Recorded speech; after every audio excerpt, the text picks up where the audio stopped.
Waste में औरत महफूज नहीं है। मिनिस्ट्री ऑफ ह्यूमन राइट्स ने पिछले 3 से 4 साल में कुछ भी नहीं किया। अब हर चीज़ का नोटिस हमारे प्राइम मिनिस्टर इमरान खान ने लेना है कि वो कहेंगे तो जी जाके कल्प्रिट होगा।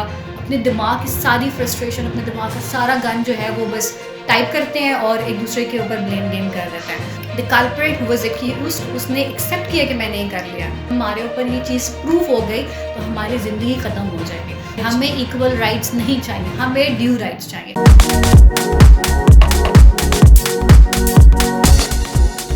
अस्सलामुअलैकुम नाजरीन, आप देख रहे हैं प्रिमटेक मीडिया और एक नई वीडियो के साथ मैं हूं सलमा अजीज़।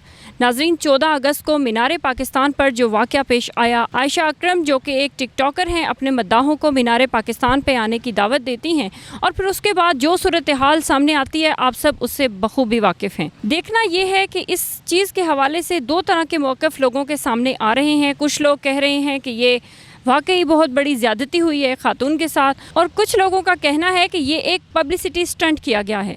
हकीकत क्या है, इस हवाले से जानने के लिए हमारे साथ मौजूद हैं डिजिटल मीडिया एक्सपर्ट और social media influencer Bakhtawar Mahmood Sahiba, और हम इनसे जानते हैं कि आयशा अकरम केस के हवाले से जो सूरत हाल सामने आई है, जिसमें कि हमने देखा कि आयशा अकरम को मीनार पाकिस्तान पे जिस तरह से तशद्दुद का निशाना बनाया गया और जो सिचुएशन हुई, अगर हम उसका ऑब्जेक्टिव एनालिसिस करते हैं तो हम दो तरह के मौक़िफ़ को वाज़े तौर पे सामने देख रहे हैं। एक तो कुछ लोग उनके हक़ में बात कर रहे हैं और कुछ लोग उनके ख़िलाफ़ बात कर रहे हैं। आपको क्या लगता है कि वाक़ई ये कोई पब्लिसिटी स्टंट था या वाक़ई उसके साथ ज़्यादती की गई है? अच्छा, आजकल जो हमारे सोशल मीडिया पे जितने लोग हैं ना वो कंफ्यूज हुए हुए हैं 2 चीज़ों को लेकर। एक तो ये इंसिडेंट और दूसरा ये कि इसका रूट कॉज़ क्या है। यहाँ इस तरह के बहुत सारे इंसिडेंट्स पास्ट में होते रहे। हर वीक एक नया इंसिडेंट होता है, एक नया हैशटैग होता है, एक नई लड़की की कहानी होती है। लेकिन वी नीड टू अंडरस्टैंड कि इन दोनों चीज़ों को सेपरेट रखें। अगर हम पहले बात करें उस इंसिडेंट की, एक टिकटॉकर है, वो एक फेम के पीछे है। ऑब्वियसली बहुत सारे लोग जो टिकटॉक पे हैं they need followers, that's the reason they are on the social media platforms. वो बुलाती है अपने फैंस को, शी हैज़ एन आइडिया कि उसकी ऑडियंस कैसी है। उसको लगा कि इस तरह के पब्लिक प्लेस के ऊपर जाके मुझे ज़्यादा लोग मिलेंगे, फैंस होंगे, मेरे साथ पिक्चर्स खिंचवाएंगे, मुझे और फॉलो करेंगे। और ज़्यादातर इवन सेलिब्रिटीज़ को अगर आप देख लें तो सेलिब्रिटीज़ भी यही कर रहे थे, वो शाउट आउट्स दे रहे थे, जी मैं इस इवेंट पे जा रही हूँ, आप आ जाएं, मैं आपसे मिलना चाहूँगी। लेकिन वो उस फेज़ से गुज़रे हुए होते हैं, उनको आइडिया होता है कि वो किस तरह के लोगों में जा रहे हैं, तो वो अपनी सिक्योरिटी के अरेंजमेंट्स कर रहे होते हैं। टिकटॉक के जो इमर्जिंग स्टार्स हैं, जो हम जिनको हम कह सकते हैं, उनको आइडिया नहीं है कि वो किस चीज़ के अंदर जा रहे हैं, किस दलदल के अंदर जा रहे हैं। शी इनवाइटेड हर फैंस, ठीक है, she can, obviously we live in a society जहाँ पे इतनी आज़ादी है कि अगर कोई काम कर रहा है तो उसको करने में। वहाँ जाके दूसरा जी कह रहे हैं कि वो जिस किस्म का लिबास पहन के आए थे कि उसने शलवार कमीज़ ही पहना हुआ था, दुपट्टा था, सर पे नहीं था, but that's her own concern as well. तीसरी बात ये कि उसके साथ वहाँ पे जो हुआ, अगर तो वो वहाँ गई थी पिक्चर्स खिंचवाने, फैन्स के साथ अपनी लाइक इंटरव्यूज़ करने, उनके साथ सेल्फीज़ लेने, तब तक ठीक था। This was what she was expecting. उसके साथ उसके बाद में जो हुआ, वो फिर उन 400 मर्द जो थे वो उन्होंने अपनी असलियत दिखाई, ठीक है? एक लेवल पे एक औरत अगर आप आपके सामने आ रही है, वो जिस भी हरकतें, इवन मैं कहती हूँ कि वो किसी गलत नीयत के साथ वहाँ पे भी गई और उसने वहाँ पे कोई गलत हरकतें भी की हैं, तो उन 400 मर्द में से किसी मर्द के ज़मीर ने इतनी इजाज़त नहीं दी कि उस लड़की को रोक लेता या बाकी मर्दों को रोक लेता कि भाई अगर कोई गलत कर रहा है तो हम सब ने अपनी कब्रों में जाना है। हम सब से भी सवाल होगा कि अगर एक औरत ने अपने आप को हमारे ऊपर गिरा भी दिया था, तो हमें ये नहीं करना चाहिए था। तो ये कोई उस चीज़ के ऊपर बात ही नहीं कर रहा। अब दूसरी बात ये कि हम इन इंसिडेंट्स को रिलेट कर रहे हैं बाकी इंसिडेंट्स के साथ कि जी ये लड़की गलत थी, इस लड़की ने एक्सप्लॉइट किया। Yes, I have to accept it कि आयशा जो आजकल कर रही हैं, this is called exploitation of such things, and she was after fame and now she is after fame. मैं उस चीज़ को बिल्कुल एक्सेप्ट कर रही हूँ, and I am so sorry to actually like watch these videos के वो बाकी लड़कियों का जो कि अपने हक के ऊपर है, जिनके साथ होता है। और यकीन माने ये हर दूसरी तीसरी लड़की की कहानी है, उसके साथ ऐसी कोई ना कोई हरकत ज़रूर हुई होती है, चाहे वो एक छोटा सा हरासमेंट का वाक़या हो, वर्क प्लेस हरासमेंट हो, कहीं पे भी रास्ते में चलते हुए उसके साथ हो, जिसकी फैमिली में हो जाए, कहीं वो पढ़ने जा रही हो वहाँ पे हो जाए, तो ये सबके साथ होता है। लेकिन उस आयशा ने इस तरह के इस इंसिडेंट को एक्सप्लॉइट करके बाकी लड़कियों का केस भी कर दिया। बिल्कुल। तो आपको क्या लगता है कि जो उसके साथ हो गया, अनफॉर्चुनेटली ऐसा नहीं होना चाहिए किसी भी खातून के साथ, हम भी यही मानते हैं। लेकिन अब जो उसके साथ हुआ वो हुकूमती इदारों का फेलियर समझती हैं आप कि उसकी प्रोटेक्शन करनी चाहिए थी, या जो कुछ हुआ ऐसा नहीं होता अगर हुकूमती इदारे अपने किरदार को बाकायदा अदा करते?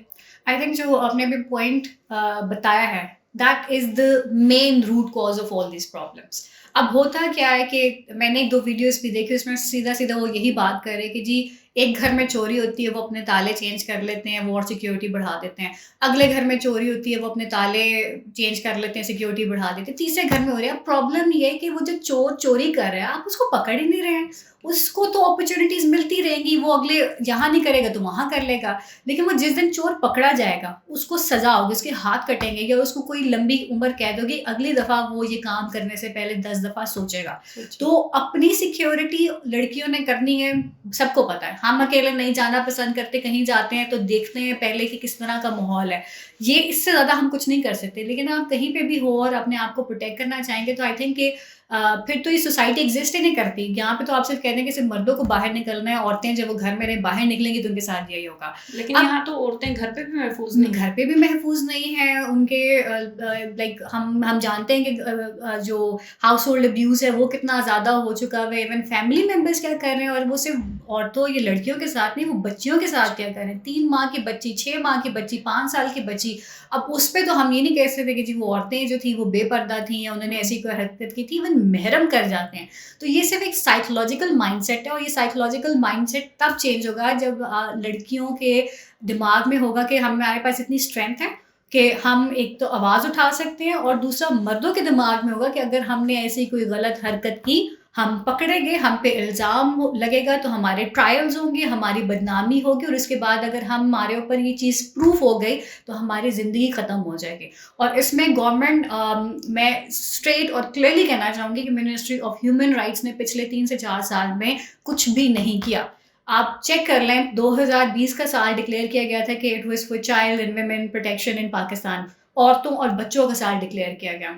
इसमें बहुत सारे इन्होंने लॉस भी इम्प्लीमेंट करवाए जी कि एंटी रेप हरासमेंट, उसके बाद औरतों को जायदाद में हक दिया जाए, ये सब चीज़ें हुई।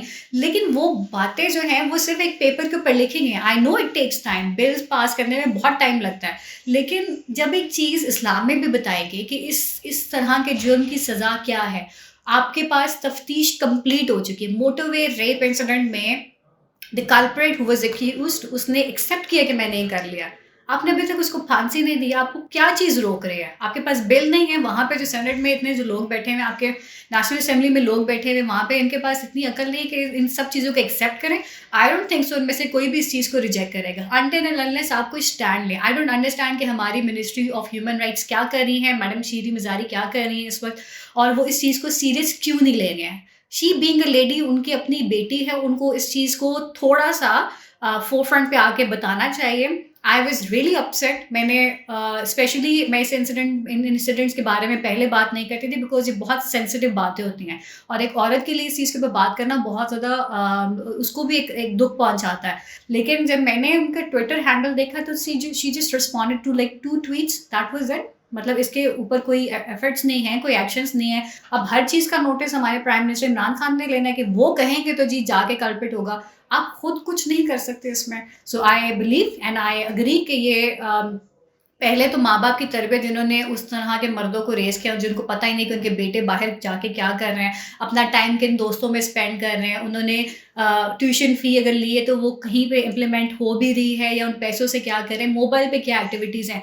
पहले तो माँ बाप की तरबियत, दूसरा इस तरह की अपॉर्चुनिटी सोशल मीडिया प्लेटफॉर्म्स को एक्सप्लॉइट करना जिसके ऊपर कोई रेगुलेशंस नहीं है। अगेन ये भी गवर्नमेंट की तरफ से कुछ लैकिंग्स हैं, लेकिन अगेन ये तरबियत पे भी बात आ जाती है कि अगर आपके पास एक बुक है, आप बुक को पढ़ें, उसको चेक करें। अगर वो बुक अच्छी नहीं है तो आप उसको, आपको पता है, आपको मना किया गया तो आप मत पढ़ें उस चीज़ को।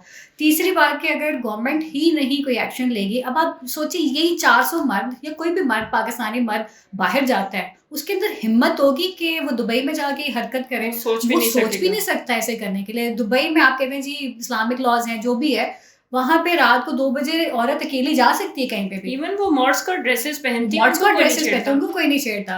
अब प्रॉब्लम ये सिर्फ माइंडसेट की है। ये माइंडसेट तब चेंज होगा जब हम अपनी तरबियत को इम्प्रूव करेंगे। सो फोकस अभी उस पर होना चाहिए, इंस्टेड कि आप हर दफ़ा विक्टिम को ब्लेम करें, आप कभी कल्प्रिट को भी ब्लेम कर दें, तो आई थिंक उससे कोई शायद रिजल्ट बिल्कुल। और ये भी ज़रूरी है कि जो मुतल्लिका इदारे हैं वो एक्शन लें और स्ट्रिक्ट Absolutely. एक्शन लें, ताकि लोगों को आइंदा हिम्मत ही ना हो। और जहाँ तक मिनिस्ट्री ऑफ ह्यूमन राइट्स की बात है, तो अगर वो इदारा इंसानी हकूक़ के लिए काम नहीं कर सकता तो फिर उस इदारे को नहीं होना चाहिए। बिल्कुल ऐसी बात बराए है। नाम होने से ना होना बेहतर है। बिल्कुल। अच्छा, इस किस्म के वाक़यात देखा गया है कि ये तो पूरी दुनिया में होते रहते हैं, बल्कि मगरबी ममालिक में बहुत ज़्यादा होते हैं। क्या वजह है कि अगर पाकिस्तान में ऐसे वाक़यात हो जाए तो उनको यकदम बहुत हाइप मिल जाती है, इस तरह का तबका सामने आ जाता है कि एकदम से दो वाज़े उनके मौक़िफ़ आ जाते हैं, कुछ उनके ख़िलाफ़ हो जाते हैं, कुछ उनके हक़ में, तो क्लियर डिवीज़न नज़र आती है, क्या वजह है? अच्छा, पहले तो ये कि वेस्ट में औरत महफूज नहीं है, ये तो हम सब जानते हैं, क्योंकि वो सोसाइटी ऐसी है। वो सोसाइटी क्लेम ही नहीं करती कि हम औरतों को उस तरह के हकूक़ देते हैं, क्योंकि उनका ब्रॉटअप ऐसा हुआ होता है। लेकिन वहाँ पे ये हकूक़ भी हैं कि अगर एक औरत बताती है कि मेरे कंसेंट के बगैर मेरे साथ ऐसी कोई हरकत हुई है, तो इवन उसका हस्बैंड हो या कोई भी हो, वहाँ पे इतने स्ट्रिक्ट रूल्स हैं कि अगर औरत कह दे कि मैं नहीं चाहती कि मर्द मेरे 400 किलोमीटर तक भी नज़र आए, तो उसको टैग लगा दिए जाते हैं, वो मर्द उसके आसपास भी नहीं हो सकता। तो रूल्स हैं वहाँ पे, लेकिन क्योंकि उनका ब्रॉटअप ऐसा, उनका कल्चर ऐसा है कि वो इस चीज़ को उतना बुरा नहीं समझते। वो रेगुलर अपनी रूटीन में इन सब चीज़ों को के लिए यूज टू हो चुके होते हैं।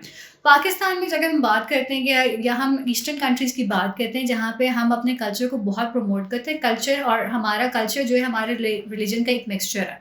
जो हाँ, अगर हम इस्लामिक रिपब्लिक ऑफ पाकिस्तान की बात करते हैं, तो वहाँ पे तो एक भी ऐसा वाक़या नहीं होना चाहिए, एक भी नहीं होना चाहिए। हम अब उनके साथ मुकाबला नहीं कर रहे, लेकिन हम कह रहे हैं कि हम इस्लामिक रिपब्लिक, इस्लाम के नाम पे जो मुल्क आज़ाद हुआ हुआ है, अगर वहाँ पे एक औरत के साथ ऐसा हो रहा है, तो इसमें औरत की गलती हो भी सकती है, बिल्कुल हो सकती है, लेकिन उस मर्द की उससे ज़्यादा गलती है कि उसके पास अपना भी एक ईमान था, उसको पता था कि मुझे इसकी सज़ा मिलेगी, मैंने अपनी कब्र में जब जाना है तो मुझसे सवाल किया जाएगा, आखिरत में मुझसे सवाल किया जाएगा। सो ऐसा बिल्कुल है। अब दूसरी बात ये कि द प्रॉब्लम इज़ कि हमारी सोसाइटी में इतनी एक्सट्रीमिज़म है, इतना एक्सट्रीमिस्ट माइंडसेट है यहाँ पे कि हम एकदम से ब्लैक और वाइट हो जाते हैं। हमें पता नहीं कि ये जो ग्रे सर्कल्स हैं, इसके बीच में कैसे रहना है। कोई भी इंसान, पूरा इंसान बुरा नहीं हो सकता, उसमें कुछ अच्छाई होगी। कोई भी इंसान सारा अच्छा नहीं हो सकता, उसमें कुछ ना कुछ बुराई होगी। तो हम या तो ब्लैक हो जाते हैं या वाइट हो जाते हैं, जी किसी एक साइड पे रहना है। अब जिस इंसान की कोई गलती, आप उसको आइडेंटिफाई करें, आप उसको पॉइंट आउट करें। अब हम फेमिनिस्ट की बात करते हैं। अब फेमिनिज्म का मतलब ये होता है कि औरतों को उनका हक दे रहे हैं। अगर वो जॉब कर रही हैं, तो अगर सेम डेजिग्नेशन के ऊपर 2 लोग हैं, मर्द और औरत हैं, तो उनकी सैलरी इक्वल करने, क्योंकि वो मेहनत एक जैसी कर रहे हैं। हमें इस हद तक हक चाहिए। अगर इस्लाम में हमारा हक है कि जी औरत, लड़के का 2 हिस्से हैं, लड़की का 1 हिस्सा है, तो वो 1 हिस्सा औरत को दे दें। हमें इससे ज़्यादा नहीं चाहिए, हमें इक्वल राइट्स नहीं चाहिए, हमें ड्यू राइट्स चाहिए। ये एक फेमिनिज्म की डेफिनेशन है। अब यहाँ पे लिबरल फेमिनिस्ट, ये सब चीज़ें, ये obviously it is a funded agenda, जो कि बहुत सालों से होता और अभी भी होता रहेगा।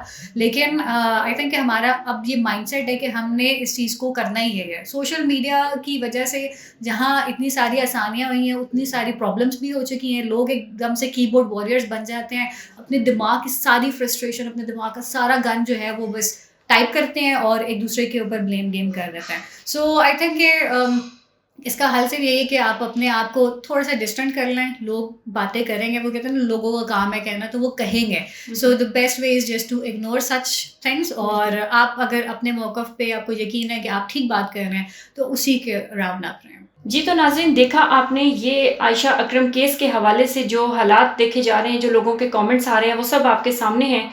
आखिर में आपको सिर्फ इतना कहना चाहेंगे कि तस्वीर के सिर्फ एक रुख को देखकर अपना फ़ैसला नहीं देना चाहिए, बल्कि तस्वीर के दोनों रुख को देखकर अपनी राय कायम करनी चाहिए।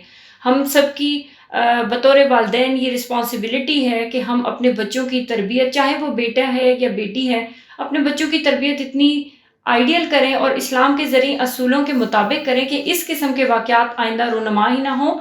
और साथ साथ हुकूमत की भी ये ज़िम्मेदारी बनती है कि आप ऐसे हालात और ऐसे वाक़यात की रोकथाम के लिए कोई वाज़ेह हिकमत अमली को सामने लेकर आएँ, और जो कवानीन बनाए गए हैं उन कवानीन पर अमल दरामद भी बहुत ज़रूरी है, तभी इस किस्म के हालात को रोका जा सकेगा। अपनी मेज़बान सलमा अज़ीज़ को इजाज़त दीजिए, मिलते हैं किसी नए वीडियो में, तब तक के लिए अल्लाह हाफ़िज़।